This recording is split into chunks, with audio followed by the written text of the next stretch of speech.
Good afternoon, everyone. Ghislaine Maxwell is a monster. She facilitated, aided, and abetted Epstein's crimes, engaged in those crimes. She was the enforcer who threatened the victims and the survivors of those crimes. And today we looked into the eyes of that monster in the deposition. What we did not get were any substantive answers to the questions that were asked that would advance our investigation, to help us learn who were the other men involved in these crimes, to help us learn who were the others who knew about these crimes, to help us learn what exactly was said between Todd Blanche and Ghislaine Maxwell that led her to be transferred to a minimum security prison. What we did get was another episode in her long-running campaign for clemency from President Trump. And President Trump could end that today. He could rule out clemency for Ghislaine Maxwell, the monster. He could rule out a pardon for Ghislaine Maxwell, the monster. The question for all of us today is, why hasn't he done that, and why won't he do that? Is there a conspiracy of silence? I'm going to turn it over to my colleague from the Commonwealth of Virginia, Suhas Subramanian. Thank you. Just to reiterate, Ghislaine Maxwell should have no hope of ever getting out of prison. But today, she, through her lawyer, explicitly stated that she wants to be out of prison through a clemency that this president would grant. And she's campaigning over and over again to get that pardon from President Trump. And this president has not ruled it out. And so that is why she's continuing to not cooperate with our investigation. The reality is she is a monster. She should be behind bars. She should stay there. She should answer our questions, but she is not willing to do so because she is looking for that pardon and looking to absolve any people related to this administration. So we will continue to call for this president to completely rule out a pardon for Ghislaine Maxwell. I'm going to hand it over now to the representative from Texas, Ms. Crockett. Thank you so much. Listen, as an attorney, I was wondering exactly where all we were going with her planning to invoke the Fifth Amendment. You know, Fifth Amendment is about self-incrimination. We all know that she has been finally convicted. She has exhausted all of her appeals. But they've decided to file a writ of habeas corpus. In my opinion, they have filed this writ of habeas corpus just to use it as an excuse to not answer more questions because, again, we know that she's a monster. We know that a jury was able to listen to all of the evidence and find that she should be found guilty. And even Donald Trump's Supreme Court, which that is saying a lot, even his Supreme Court has decided to affirm every single thing that took place on the trial level. So the fact that this woman is continuing to invoke the Fifth Amendment tells us exactly what my colleagues have already stated. She is a monster. She does not care. She has no remorse. She is not seeking to bring about some kind of closure for these women. She doesn't care. And frankly, it seems like this administration overall does not care. All they care about is protecting the powerful and protecting pedophiles. They will do anything to distract from that, including deciding to put up in the middle of Black History Month the most racist thing that we've ever seen come out of a White House. But I am here to tell you that House Democrats, specifically on the Oversight Committee and the Judiciary Committee, as we do have Pam Bondi coming before us here in a minute, we will not be deterred. We will not be distracted. We know who it is that needs to be held accountable, and we will go in and we will make sure that we continue to dig. This will not stop us because his co-conspirator decided that she was going to try to play games with us this morning. I got news for you, Ms. Maxwell. We're not done. We're going to continue to go. And it is my hope that this court resolves this sham of a I don't even know what to call it, this scam of a maneuver that she has filed in court. That is what we will call it. We hope that that is resolved quickly and we can bring her on back since we're not physically moving her. She's still in her cushy jail cell down in Texas. We will bring her back so that she can answer questions and hopefully finally start to answer questions truthfully. And now I'm going to pass it over to my good friend out of New Mexico, Ms. Stansbury. All right, well, good morning, everyone. It is Monday, February 9th. We are just walking out of the deposition with Ghislaine Maxwell after the House Oversight Committee has subpoenaed Ms. Maxwell to speak to the committee in our ongoing bipartisan investigation into the crimes of Jeffrey Epstein and to hold those accountable who have not yet been investigated and convicted of those crimes. As was evidenced this morning, Ghislaine Maxwell did not provide information to the committee and instead invoked her blanket Fifth Amendment rights. While we are not able to speak to the specifics of what was said within the deposition until the deposition record is made public, it is very clear that she used this opportunity to not only campaign for clemency as she has been doing, but also to send a direct message that she is hoping that people who were sitting in the deposition will transmit to the President of the United States, which is that her silence can be bought through clemency. It is very clear that that is the message that she is trying to send directly to Donald Trump himself. Directly. She is telling Donald Trump through her deposition that she is trying to buy her clemency. Now, she did state that she is taking and invoking her Fifth Amendment rights because of a pending habeas petition before the Southern District of New York. But let us be clear. Her case appeals have already gone to the United States Supreme Court and they have been denied. She is not being released from jail unless, of course, Donald Trump buys what she's selling. So we want to be clear that she is exactly where she's supposed to be in terms of her conviction, and she needs to go back to the prison where she belongs. Now, we have a lot of questions for Ms. Maxwell with regards to what actually happened in Epstein's affairs, who was directly involved in the sex trafficking, money laundering, and influence peddling scheme that she and Jeffrey Epstein were involved in, how Donald Trump was involved, and whether or not he committed any crimes himself, as did his many associates who are named in the Department of Justice files. Let us be clear that Donald Trump is not only named thousands of times in the latest release from the Department of Justice, he is named over 38,000 times in the files that were released 2 weeks ago alone. And we know that that only represents half of the files that the Department of Justice has in its possession, including files that were used for direct investigations of perpetrators, people who committed crimes, people who were co-conspirators in those crimes, and individuals who knew of those crimes. We know that there are multiple administration officials, including Howard Lutnick, Elon Musk, who served as the appointee for the DOJ efforts in the White House. We know that the Secretary of Navy. We know that Steve Bannon. We know that there are more than 36 associates, family members, and individuals directly associated with Donald Trump named in those files. Now, there are now at least 9 or 10 other countries across the world that have opened investigations or forced their leaders to step down because of their mere association with Jeffrey Epstein. And the United States government is engaged in an active cover-up of the largest sex trafficking scandal and influence peddling scandal in the history of the United States, and Donald Trump is right at the center of it.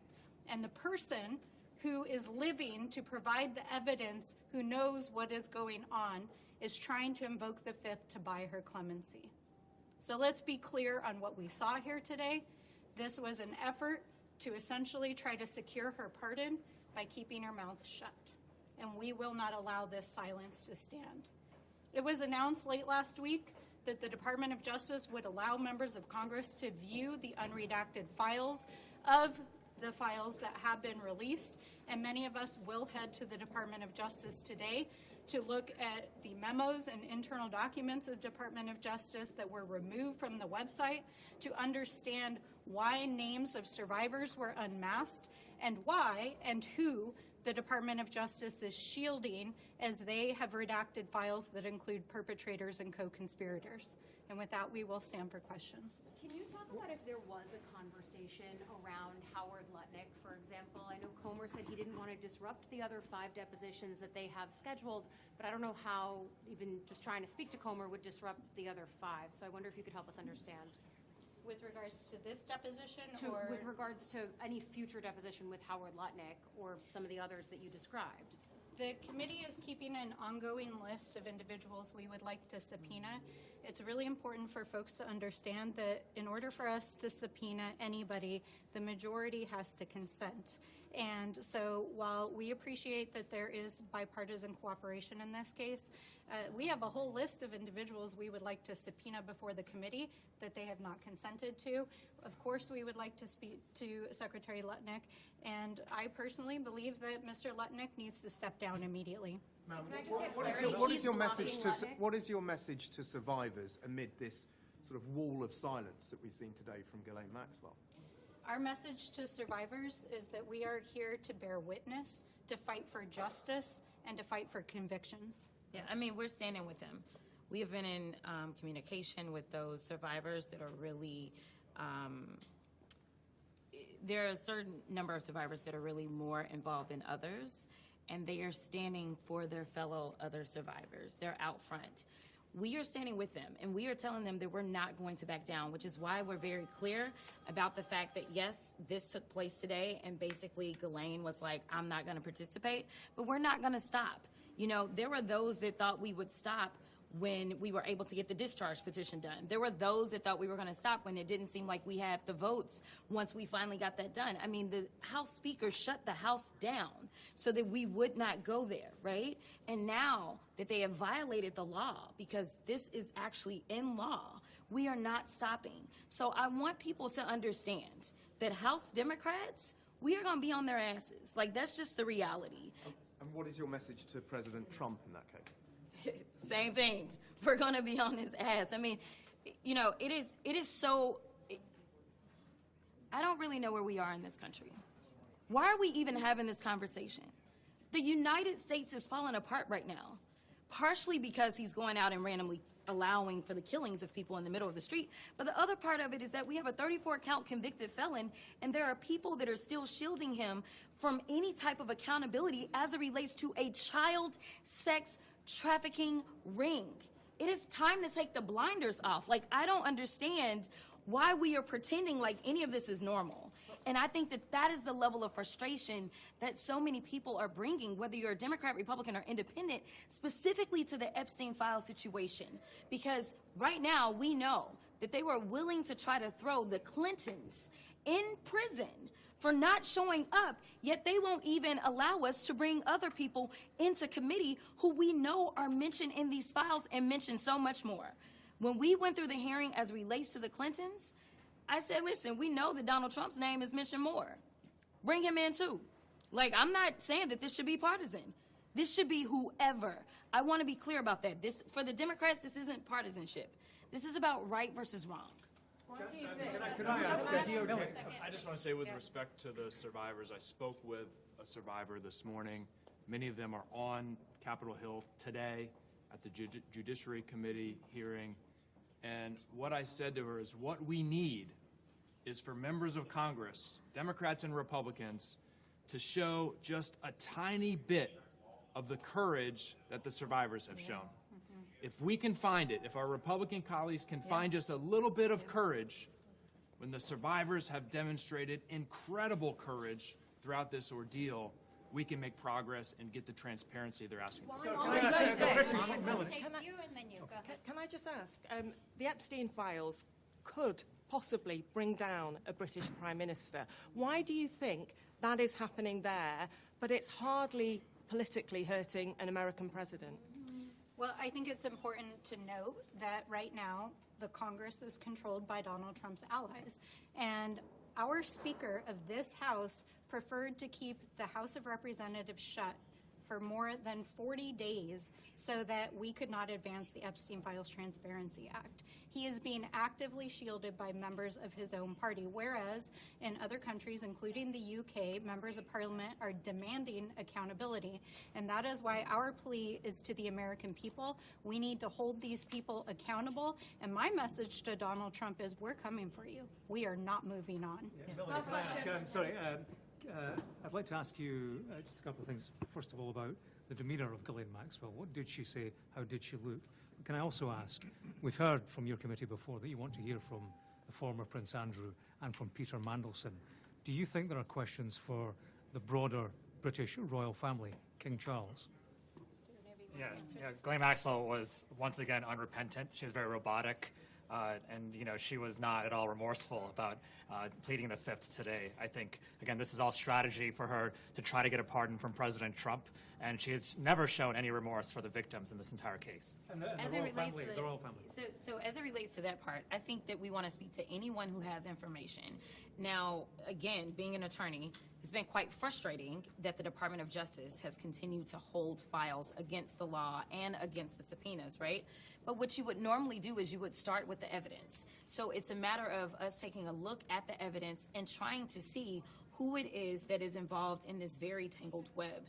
I think that we should speak to anybody, even if that means that we go that high. Now, do I have any evidence to suggest that there's anything there at this moment? Not necessarily, but I do want to see everything, and I will be clear about this. When we had our large roundtable where we talked to so many survivors, they did say that this has impacted high levels of government across the world, not just in England. They talked about multiple other countries. And so for us, we want to follow this because for all I know, we know that Epstein is gone, but does it mean that the ring is gone? Because of the sophistication in the way that this was set up, we need to make sure that we're not only fortifying our democracy here, but we need to make sure that there's not some cabal that is operating currently and still engaging in this type of behavior. And I think that is why it's so important that these survivors have come forward in this moment, because we don't know that it's not continuing to go on right now. We just know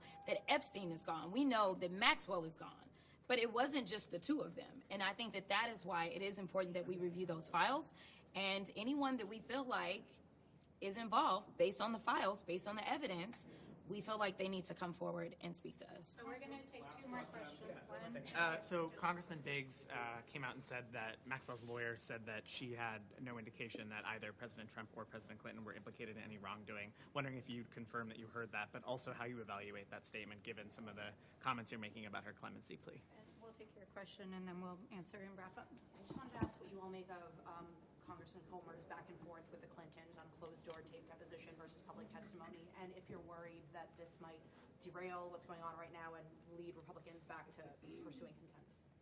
Yeah, on the Clintons and Trump, she did say that she is happy to talk on the record to confirm that there was no wrongdoing on their part. I think that is part of her campaign, again, to get a pardon and get support from both parties. That's why she's mentioning Clinton, too, as well. But they were very explicit on saying she'd love to talk on the record to absolve the Clintons and Trump. I'd say about the back and forth part of things, Secretary Clinton made it clear. If you want to do this, let's do this out front and in the open, right? And it seems like they don't want that to happen, because what they want to do is they want to go behind closed doors and then come out with whatever spin that they want to put on it and have it be a he said, she said. I also do believe that this is yet another way of them trying to distract and hopefully trying to get Democrats to say, well, never mind, we don't want to talk about it if you're going to go after the Clintons. Again, for us, this is not about partisanship. This is right versus wrong. And frankly, we've not seen anything that would have made me believe that Secretary Clinton, of all people, should be coming in front of them in the first place. So this is about getting to the truth for us. And we understand that if there are names mentioned, that we should follow that evidence. But we do know that Comer is playing games, because if he really wanted to get to the bottom, you would start with the person that actually has the information, which would be Pam Bondi. Pam Bondi is the first person that should have came in front of our committee to answer questions about why it is that she violated our subpoena. Instead, he's ignoring her violation. And then once we ended up with the Epstein Transparency Act, she has violated the law as it relates to that, and he still doesn't have anything to say. So I want people to be very clear-eyed. They are playing games right now, and again, this is all about shielding and distracting from the President of the United States, who is absolutely mentioned in those files. And frankly, we know that he had already been sued prior to him ever entering office, where there were allegations that he sexually molested a child. This is on the record. Now, granted, the case didn't go through and whatever, but we know that the allegations were there way before he even took office the first time. And I'll just wrap this very briefly and just say this. The Clintons are cooperating. There are no grounds whatsoever at this point for any kind of contempt motion. Their deposition is scheduled. As far as anyone knows, it will occur. I just want to say this. The fact that Andy Biggs walked out of that room and delivered the message that Ghislaine Maxwell wanted was exactly what she wanted to send to Donald Trump. Clearly, he was acting as her messenger, because we were told explicitly to not repeat things that were said in that room. It's very clear she's campaigning for clemency, and it's very clear that Mr. Biggs delivered the message to Donald Trump. Thank you. Thank you, everyone.